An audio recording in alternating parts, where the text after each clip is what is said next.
Ayon kay Zoren Legaspi, ay nagsimula na sa trabaho sa kanyang unang teleserye ang anak niya na si Cassie Legaspi. Nakapanayam si Zoren sa virtual press con nitong December 3. In fairness naman sa kanya, kabisado naman yung mga linya niya. Bumalik na feedback sa amin regarding her performance. So far, she's doing really well. And sabi nila, people will be surprised doon sa performance ni Cassie na ginagawa niya. But, naninibago naman siya ngayon. It's her first day to act in the Unit 2 kasi iba yung Unit 2 sa Unit 1. Unit 2, parang bakbaka na talaga yan. Bakbaka na mabilis yan. So, medyo naninibago siya. Iyon yung vibe niya sa akin. Sabi ko, welcome to Philippine production. Sabi ko, hindi lahat talaga maghihintay. So, kailangan you have to be ready. Saad ni Zoren. Ayon pa sa aktor, ay madalas siyang tinatanong ni Cassie ukol sa trabaho nila.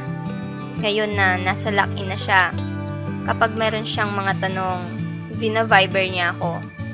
Nagulat siya dahil biglang dadami na naman eksena niya. Sabi ko, well, that's work. You're working now. Tinuruan ko siya ng mga daya on how to rest during tapings. Wala pang lunch break dapat, kumakain ka na. Para kapag lunch break, that's the time you take a nap. Lalo na kapag marami kang mga eksena. Mga ganong daya. Aniya. Isa rin sa mga advice na sinabi ni Zoren kay Cassie ay ang hard copy ng kanyang script. Itong mga lock-in, bawat production may kanya-kanyang rules. Sila, I think they were given a hard copy of the script. Sabi ko, Cassie, because you are a newcomer, you need a hard copy dahil doon ka magja-jot ng notes at doon ka magko-correct ng mga linya mo.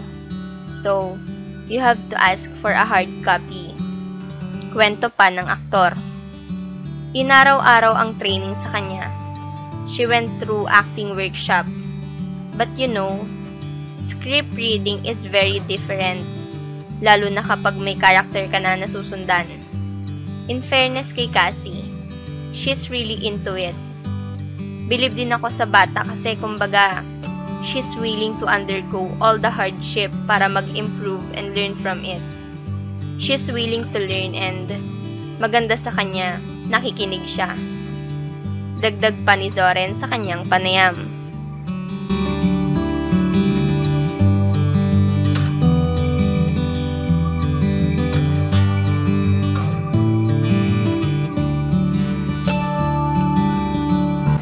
Share for